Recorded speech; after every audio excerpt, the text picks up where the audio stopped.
Sun travels வடமாகாணத்தில் சட்டபூர்வமான அனுமதியுடன் இயங்குகின்ற visa consultants and ticket agent. உங்கள் பெறுமதியான கடவுச்சீட்டுகள், ஆவணங்கள் போன்றவற்றுக்கு பாதுகாப்பான அனுமதி பெற்ற நிறுவனம் சன் டிராவல்ஸ்.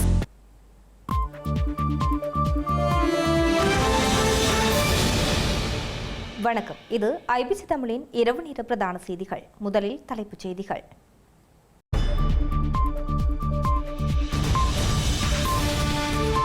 ஆறு தமிழ் பேசும் கட்சிகளுடன் ஆகஸ்ட் 3ஆம் தேதி பேச்சுவார்த்தை நடத்தவுள்ள ஜனாதிபதி.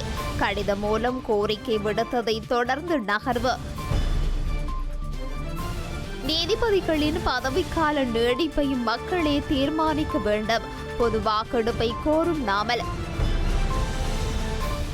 பெல்லன்வில துப்பாக்கிச் சூட்டு சந்தேக நபர் ராணுவத்திலிருந்து தப்பிச் சென்றவர். மின்னேரியா முகாமில் துப்பாக்கிகளை திருடியவர் எனவும் கண்டறிவு. கிளிநொச்சி அக்கராயன் குளத்தில் கைது செய்யப்பட்டு 9 பேருக்கும் 28ஆம் தேதி வரை விளக்கமறியல். 4 அதிரடி படையினர் வைத்தியசாலையில் அனுமதி.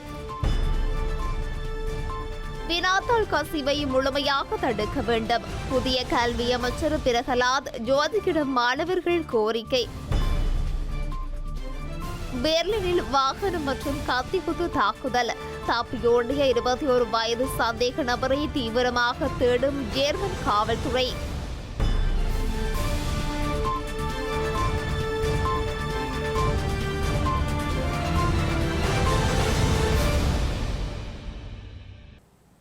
இனி விரிவான செய்திகள். ஸ்ரீலங்கா அரசு தலைவர் அனுரகுமார திசாநாயக்கவுடன் 6 தமிழ் பேசும் அரசியல் கட்சிகளுடன் எதிர்வரும் ஆகஸ்ட் 3ஆம் தேதி ஒரு சந்திப்பை நடத்தவுள்ளதாக தெரிய வருகின்றது. ஸ்ரீலங்கா அரசு தலைவருடன் ஒரு சந்திப்பை நடத்த முடிவு செய்திருந்த அந்த கட்சிகள் அதற்குரிய நேரத்தை கோரி கடிதம் ஒன்றை அனுப்பிய நிலையில் நேற்று இதற்குரிய பதிலை வழங்கிய அரசு தலைவர் செயலகம் குறித்த சந்திப்பை எதிர்வரும் ஆகஸ்ட் 3ஆம் தேதி நடத்த நேரம் ஒதுக்கியுள்ளதாக தெரிய வருகின்றது. ஸ்ரீலங்கா நாடாளுமன்ற வளாகத்தில் நேற்று முன்தினம் வெள்ளிக்கிழமை ஒன்று கூடியிருந்த தமிழரசுக் கட்சி, ஜனநாயக தமிழ் தேசிய கூட்டமைப்பு, ஸ்ரீலங்கா முஸ்லிம் காங்கிரஸ், தமிழ் முற்போக்கு கூட்டணி, அகில இலங்கை மக்கள் காங்கிரஸ், இலங்கை தொழிலாளர் காங்கிரஸ் ஆகிய 6 தமிழ் பேசும் அரசியல் கட்சிகளும் ஸ்ரீலங்கா அரசு தலைவர் அனுரகுமார திசாநாயக்கவை சந்தித்து பேசுவதென முடிவு செய்த பின்னர் இந்த நகர்வுகள் வந்துள்ளன. மாகாண சபை தேர்தல்கள் நடத்துவது உட்பட சில முக்கிய விடயங்கள் குறித்து பேச அனுமதி கோரிய குறித்த 6 கட்சிகளின் சார்பில் ஒரு கடிதம் அனுப்பப்பட்ட நிலையில் நேற்று அனுர தரப்பில் மளமளவென சில நகர்வுகள் நடந்து இந்த சந்திப்பு எதிர்வரும் ஆகஸ்ட் 3ஆம் தேதி நடத்தப்படும் என்ற செய்தி குறித்து 6 கட்சிகளுக்கும் கிட்டியுள்ளது.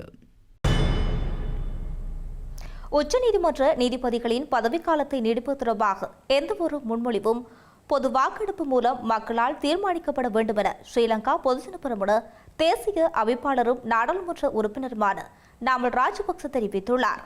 மக்களின் நம்பிக்கையை இழந்துள்ள அரசாங்கம் பொருளாதார நெருக்கடிகளுக்கு தீர்வு காண்பதை விடுத்து நீதிபதிகளின் பதவிக்காலத்தை நீடிப்பதற்கு முன்னுரிமை அளிப்பதாக அவர் குற்றம் சுமத்தியுள்ளார். தேர்தல் வாக்குறுதிகளை நிறைவேற்ற தவறியதாலும் அதிகரித்து வரும் வாழ்க்கை செலவுக்கு மத்தியில் நியாயமற்ற வரிச்சுமையை விதித்ததாலும் அரசாங்கம் மக்களின் நம்பிக்கை இழந்துவிட்டதாகவும் ஸ்ரீலங்கா பொதுஜன பெரமுன தேசிய அமைப்பாளரும் நாடாளுமன்ற உறுப்பினருமான நாமல் ராஜபக்ச குற்றம் சுமத்தியுள்ளார். உரத்தட்டுப்பாடு, அதிகரித்து வரும் உணவுப் பொருட்களின் விலை, அதிக வரிகள் மற்றும் உயர்ந்து வரும் பயன்பாட்டு கட்டணங்கள் ஆகியவற்றால் விவசாயிகள், மீனவர்கள், மாணவர்கள், வணிகர்கள் மற்றும் முதலீட்டாளர்கள் அவதிப்படுவதாகவும் அவர் குற்றம் சாட்டியுள்ளார். உச்சநீதிமன்ற நீதிபதிகளின் ஓய்வு பெறும் வயதை நீட்டிப்பதற்கான முன்மொழியப்பட்ட அரசியலமைப்பு திருத்தம் குறித்து சட்ட மற்றும் நீதித்துறை வட்டாரங்களின் எதிர்ப்பு இருந்த போதிலும் அரசாங்கம் குறித்த விவகாரத்திற்கு முன்னுரிமை அளித்து வருவதாகவும் அவர் கூறியுள்ளார். உச்சநீதிமன்ற நீதிபதிகளின் பதவிக்காலத்தை நீட்டிப்பதை அரசு ஒரு தேசிய முன்னுரிமையாக கருதினால் பொது வாக்கெடுப்பு மூலம் மக்களின் ஒப்புதலை பெற வேண்டும் எனவும் அவர் கூறியுள்ளார். நாட்டின் இளைய தலைமுறையினரின் அபிலாசைகளை பூர்த்தி செய்யக்கூடிய ஒரு நவீன அரசியல் இயக்கத்தை கட்டமைப்பதே கட்சியின் நோக்கம் என கூறிய ராஜபக்ச ஸ்ரீலங்கா பொதுஜன பெரமுன அடிமட்ட அளவில் வலுப்படுத்த வேண்டும் என ஆதரவாளர்களை வலியுறுத்தியுள்ளார். பெல்லன்வில உணவக உரிமையாளரை துப்பாக்கிச்சு நடத்தி கொன்ற 2 சந்தேக நபர்கள் கைது செய்யப்பட்ட நிலையில் அதில் ஒருவர் ராணுவத்திலிருந்து தப்பி சென்றவர் என அடையாளம் காணப்பட்டுள்ளதோடு அவர் மின்னேறிய ராணுவ முகாமிலிருந்து துப்பாக்கிகளை கடத்தி சம்பவத்தின் சந்தேக நபர் என தெரிய வந்துள்ளது. கைது செய்யப்பட்ட சந்தேக நபர்கள் இருவரையும் கடுவலை நீதவான் நீதிமன்றத்தில் முன்னிலைப்படுத்தி தடுப்பு காவலில் வைத்து விசாரணை செய்ய அனுமதி பெறப்பட்டுள்ளது. தெஹிவளை பொரலஸ்கமுவ வீதியில் பெல்லன்வில நடைபாதை நுழைவாயிலுக்கு எதிரில் உள்ள உணவகத்திற்கு அருகில் நேற்று இரவு 7:45 அளவில் குறித்த துப்பாக்கிச்சூடு இடம்பெற்றுள்ளது. ஒந்துருளியில் வந்த இருவர் குறித்த உணவக உரிமையாளரை இலக்கு வைத்து துப்பாக்கிச்சூடு நடத்திவிட்டு தப்பிச் சென்றுள்ளனர். துப்பாக்கிச்சூடு நடந்த வேளையில் உணவக உரிமையாளர் உணவகத்திற்கு வெளியே புகைப்பிடித்துக் கொண்டிருந்ததாக தெரிவிக்கப்படுகிறது. இதன்போது அவரது வயிற்றுப் பகுதியில் காயம் ஏற்பட்டதை அடுத்து அவர் உணவகத்திற்குள் ஓடிச் சென்றுள்ளார். பின்னர் அவர் கழுவோவில போதனா வைத்தியசாலையில் அனுமதிக்கப்பட்ட போதிலும் காயங்களின் தீவிரத்தன்மை காரணமாக உயிரிழந்துள்ளார். நேற்றிரவே சம்பவ இடத்திற்கு வருகை தந்து பொரலஸ்கமுவ காவல்துறையினர், கல்கிச குற்றப்புலனாய்வு பிரிவு உள்ளிட்ட பல குழுக்கள் விசாரணைகளை தொடங்கியுள்ளன. முதற்கட்ட விசாரணைகளில் உயிரிழந்த உணவக உரிமையாளர் கொஸ் மல்லி எனப்படும் திட்டமிட்ட குற்றச்செயல்களில் ஈடுபடும் நபரின் உறவினர் என தெரிய வந்துள்ளது. அதற்கமைய கொஸ்மலியின் எதிர்த்தரப்பான சண்டு அல்லது அசங்க என்பவர்களே குறித்த துப்பாக்கிச் சூட்டை நடத்தியிருக்கலாம் என காவல்துறையினர் சந்தேகிக்கின்றனர். கிளிநொச்சி அக்கராயன் குளத்தில் வனவிலங்கு மற்றும் சிறப்பு அதிரடிப்படை அதிகாரிகளின் கூட்டுக்குழுவால் கைது செய்யப்பட்ட 9 தமிழர்களுக்கு எதிர்வரும் 28ஆம் தேதி வரை தடுப்பு காவல் உத்தரவு வழங்கப்பட்டுள்ளதாக தெரிவிக்கப்படுகின்றது. முட்கொம்பன் பகுதியில் வன பகுதியொன்றை அழித்து பண்ணை உருவாக்கப்பட்டதன் குற்றச்சாட்டில் உள்ளூர் மக்களுக்கு வேலைவாய்ப்புகளை வழங்கிய ஒரு விவசாய பண்ணை மீது எடுக்கப்பட்ட நடவடிக்கையை தொடர்ந்து இந்த கைது இடம்பெற்றுள்ளது. வனவிலங்கு திணைக்கள அதிகாரிகள் மற்றும் அதிரடிப்படையினரின் பணிகளுக்கு இடையூறு விளைவித்ததான குற்றச்சாட்டில் இவர்கள் கைது செய்யப்பட்டிருந்தனர். இந்த பண்ணையில் இருந்த கனகரக இயந்திரங்களை வனவிலங்கு மற்றும் சிறப்பு அதிரடிப்படை அதிகாரிகள் அடங்கிய கூட்டுக்குழு பறிமுதல் செய்ய முனைந்த போது அங்கு பணியில் இருந்தவர்கள் அதனை செய்யவிடாமல் தடுத்ததுடன் தாக்கத் தொடங்கியதாக வனவிலங்கு மற்றும் சிறப்பு அதிரடிப்படை அதிகாரிகள் தரப்பில் சொல்லப்பட்டுள்ளது. ஒரு கட்டத்தில் அங்கிருந்த மக்களை எச்சரிக்கும் வகையில் அதிரடிப்படை வீரர்கள் வானத்தை நோக்கி எச்சரிக்கை வேட்டுகளை தீர்த்துள்ளனர். இந்த மோதலில் காயமடைந்த 4 அதிரடிப்படையினர் கிளிநொச்சி மருத்துவமனையில் அனுமதிக்கப்பட்டுள்ளதாகவும் தெரிய வருகிறது. வலிவடக்கு மக்கள் தமது காணிகளை விடுவிக்க கோரி பலாலி சந்தையில் 6வது வாரமாக இன்றைய தினமும் போராட்டம் முன்னெடுக்கப்பட்டுள்ளது. பலாலி சந்தையில் கடந்த 36 வருடங்களாக காணிகளை இழந்த மக்கள் இராணுவத்தின் வசமுள்ள தமது காணிகளை விடுவிக்குமாறு கூறி ஒவ்வொரு ஞாயிற்றுக்கிழமையும் தொடர் போராட்டத்தை முன்னெடுத்து வருகின்றனர். இந்த நிலையில் தமது காணிகளில் இராணுவம் விவசாய நடவடிக்கைகள் மற்றும் வர்த்தக நிலையங்களை அமைத்து தமது சொந்த தேவைகளுக்கு பயன்படுத்தி வரும் நிலையில் தாம் நீண்ட காலமாக நிலங்கள் வீடுகள் அற்று வாழ்ந்து வரும் நிலையில் தமது வீடுகள் காணிகளை விடுவிக்க வேண்டும் என கோரி இன்றைய தினம் 6வது வாரமாக போராட்டத்தை முன்னெடுத்து வருகின்றனர். அதேவேளை கடந்த வாரங்களில் போராட்டக்காரர்கள் பயன்படுத்தினார்கள் என பலாலி பொதுநோக்கு மண்டபத்தில் காணப்பட்ட வலிவடக்கு பிரதேச சபைக்கு சொந்தமான குடிநீர் தாங்கி மற்றும் தற்காலிக மலசல கூடம் என்பவற்றை பலாலி போலீசார் அந்த இடத்தில் இருந்து எடுத்து சென்று போலீஸ் நிலையத்தில் வைத்திருப்பதனால் இன்றைய தினம் போராட்டத்தில் ஈடுபட்டவர்கள் குடிநீர் மற்றும் மலசல கூடங்களின்றி பல்வேறு இன்னல்களையும் அனுபவித்துள்ளனர். அத்துடன் தற்காலிக கொட்டகை அமைக்கவும் தரப்பால் கட்ட 2 தடிகளை நாட்டக்கூட போலீசார் அனுமதிக்காததால் கைகளினால் தரப்பாலை பிடித்தவாறு வெயிலின் கடுமையில் இருந்தும் தம்மை பாதுகாத்துக் கொண்டு முதியவர்கள் உள்ளிட்டவர்களும் போராட்டத்தில் ஈடுபட்டுள்ளனர். பலாலி மக்களுடைய உரிமைக்கான இந்த போராட்டம் 6வது வாரமாக தொடர்ந்து நடைபெறுகின்றது. அவர்களுடைய இந்த சொந்த நிலத்துக்கு செல்ல வேண்டும், தங்களுடைய சொந்த நிலத்திலே குடியிருக்க அனுமதிக்க வேண்டும் என்பதற்கான அவர்களுடைய நியாயமான கோரிக்கையை வலியுறுத்தி 6வது வாரமாக அவர்கள் இந்த தொடர் போராட்டத்தை முன்னெடுத்திருக்கிறார்கள். இராணுவம் தேவையற்ற முறையில் தான் இந்த இடங்களை ஆக்கிரமித்திருக்கிற வகையில் மக்களுடைய இடங்களை அவர்கள் பிடித்து வைத்திருக்கிறார்கள். மக்களுடைய இடங்களில் விடுவித்து உடனடியாக அவர்கள் குடியேறுவதற்கான அனுமதி வழங்கப்பட வேண்டும் என்பதையே நாங்கள் வலியுறுத்துகிறோம். அதற்கான இந்த தொடர் போராட்டத்துக்கான முழு ஆதரவுகளும் எங்களால் கொடுக்கப்பட்டிருக்கிறது. இது தொடர்பாக நாங்கள் பல தடவைகள் பாராளுமன்றத்தில் பேசியிருக்கிறோம். ஆனால் பேசுவதால் கிடைக்கும் என்பதல்ல. கடந்த வெள்ளிக்கிழமை ஜனாதிபதிக்கு நாங்கள் பாராளுமன்ற உறுப்பினர்களாக கடிதம் எழுதியிருக்கிறோம். இது தொடர்பாக தங்களோடு பேச வேண்டும் என்று அதற்கான அனுமதியும் கோரியிருக்கிறோம். விரைவாக இந்த மயிலிட்டி, பலாலி, வசாவிளான், குறும்பசிட்டி காணி விடுவிப்புகள் தொடர்பாகவும், கேப்பாப்பிளவு, மயிலத்தமடு, மாதவனை போன்ற காணி விடுவிப்புகள் தொடர்பாகவும் அவரோடு நாங்கள் பேச இருக்கிறோம். ஆகவே இது ஒரு அவசரமானதும் ஏற்கனவே விடுவிக்கப்பட்ட காணிகளையே விடுவிக்காமல் இராணுவம் தோட்டம் செய்து விவசாயம் செய்து பொருட்களை விற்பனை செய்வதை நாங்கள் அவதானிக்க முடிகிறது. ஆகவே இந்த இராணுவத்தினுடைய பலாத்காரமான அபகரிப்பை மக்களுடைய காணிகளை சுரண்டி வைத்திருக்கிற தன்மையை நிறுத்தி உடனடியாக அவரிடம் காணியை வழங்க வேண்டும் என்பதற்கான இந்த போராட்டத்திற்கான முழு பங்களிப்பையும் புலம்பெயர் தமிழர்களிடமும் நாங்கள் முன்வைக்கிறோம். இதை நீங்கள் வெளிநாடுகளிலே உள்ள அமைச்சுக்கள், வெளிநாட்டு தூதரகங்களுக்கு ஊடாகவும் அழுத்தங்களை பிரயோகிக்கிற பொழுதுதான் இங்கு அதற்கான ஒரு முழு விடுதலை அல்லது அதற்கான ஒரு முழுமையான வீச்சு கிடைக்கும் என்பதையும் நாங்கள் முன்வைக்கின்றோம். தேசிய மக்கள் சக்தி அரசாங்கம் ஜனாதிபதி தேர்தல் காலங்களில் வழங்கிய வாக்குறுதிகளை நிறைவேற்றாத நிலையில் பிரதானமாக 7 கோரிக்கைகளை முன்வைத்து திருகோணமலை சிவன் கோயிலடிக்கு முன்னால் போராட்டம் ஒன்று முன்னெடுக்கப்பட்டுள்ளது. குறித்த போராட்டத்தினை திருகோணமலை மக்கள் சமூக செயற்பாட்டாளர் ஏற்பாடு செய்திருந்தார். இந்த அரசாங்கம் நேரத்தில் சொன்னது பயங்கரவாத சட்டத்தை நீக்குவோம் என்று அவங்க நீக்கல. அதுக்கு எதிராக நாங்கள் சட்டத்தை நீக்க வேண்டும் என்று சொல்லி உண்ணாவிரதம் இருக்கிறோம். அரசாங்கத்தால் தடை செய்யப்பட்ட டைனமைட் சுருக்குவலை அனைத்தையும் தடை செய்யப்பட வேண்டும். ஏன்னா திருப்பி அவங்க டைனமைட் அடிக்கிறாங்க, சுருக்குவலை சுருக்குறாங்க. மக்கள் 10,000 பேர் பிடிக்கிற மீனை 10 பேர் பிடிக்கிறாங்க.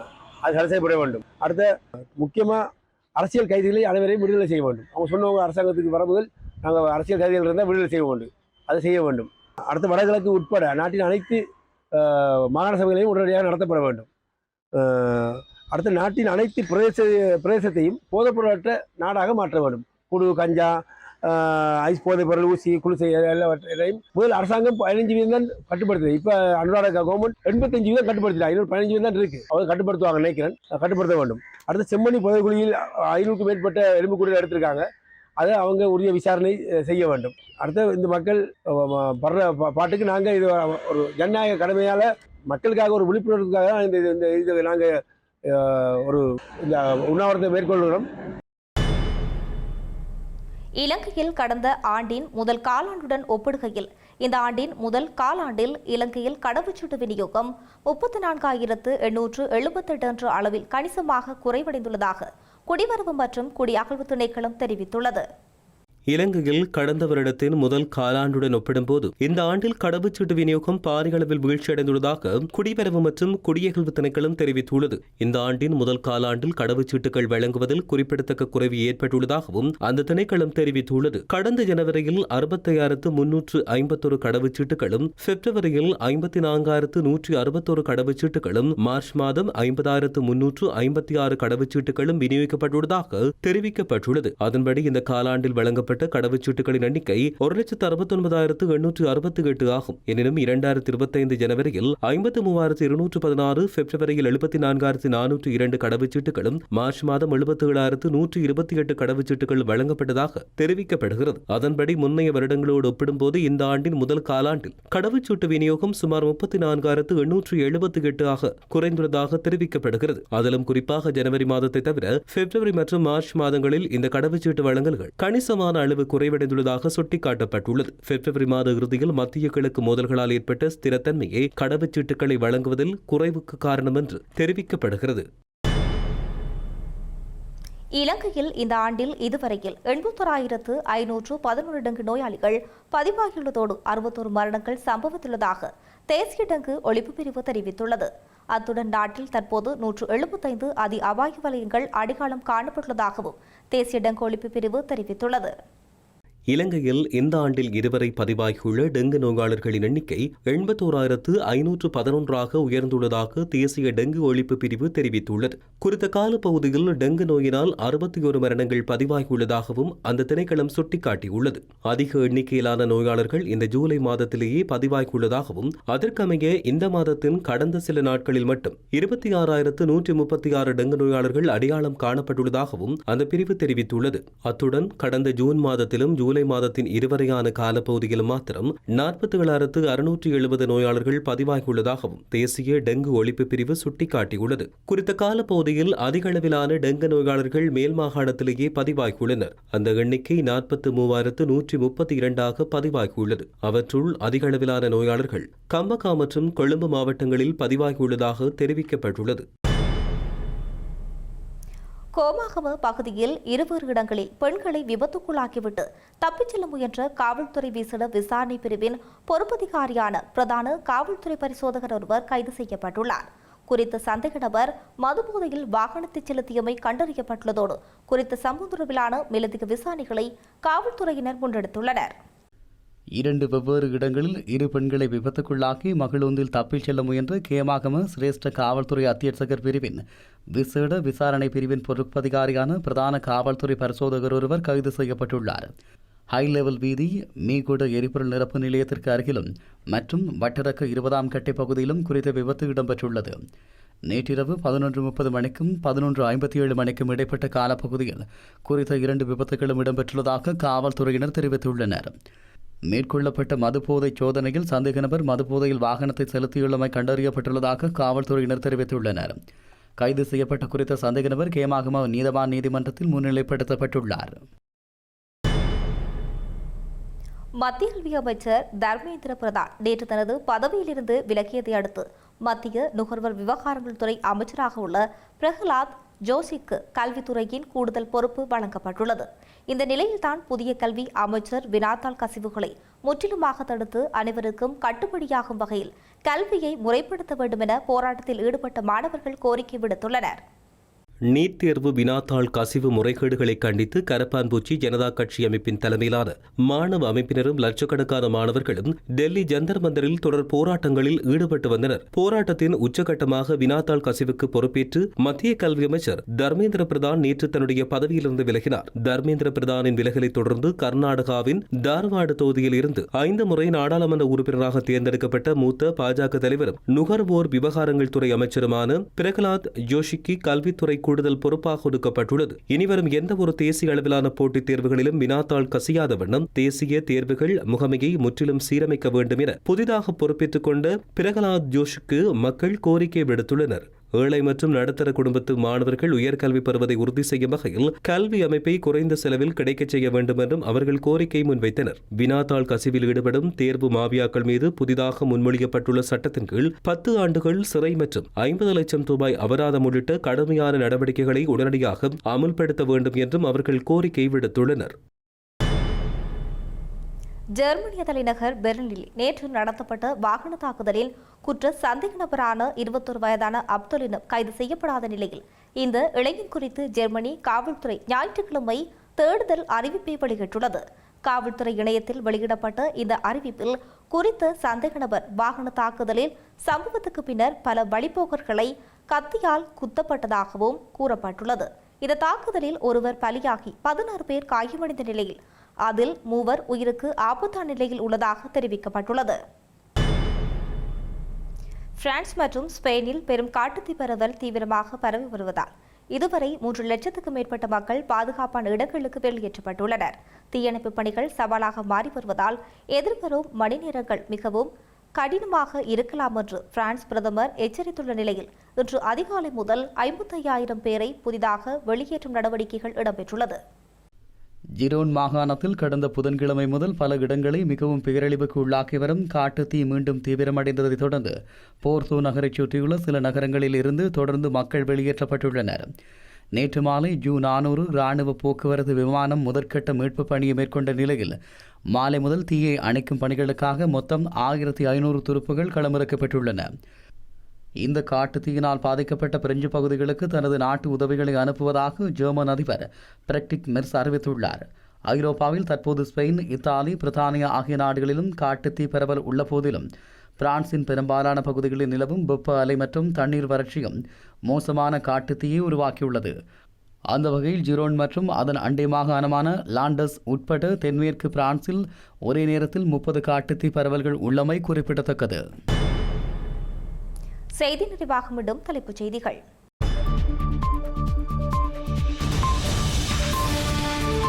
ஆறு தமிழ் பேசும் கட்சிகளுடன் ஆகஸ்ட் 3ஆம் தேதி பேச்சுவார்த்தை நடத்தவுள்ள ஜனாதிபதி கடிதம் மூலம் கோரிக்கை விடுத்ததை தொடர்ந்து நகர்வு.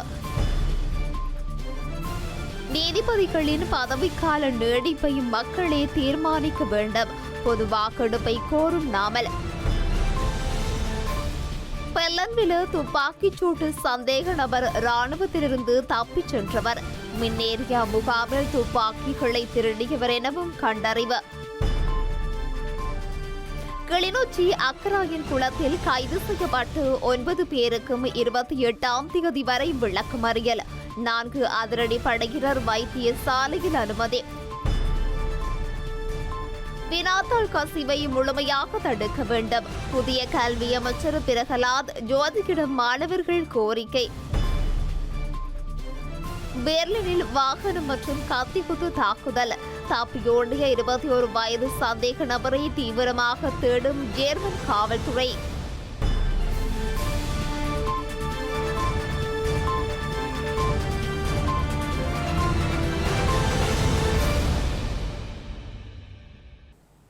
இத்துடன் ஐபிசி தமிழின் இரவு நேர பிரதான செய்திகள் நிறைவு பெற்றன. உடனுக்குடன் செய்திகளை அறிந்து கொள்ள ibctamil.com என்ற எமது இணையதளத்தை பார்வையிடுங்கள். வணக்கம்.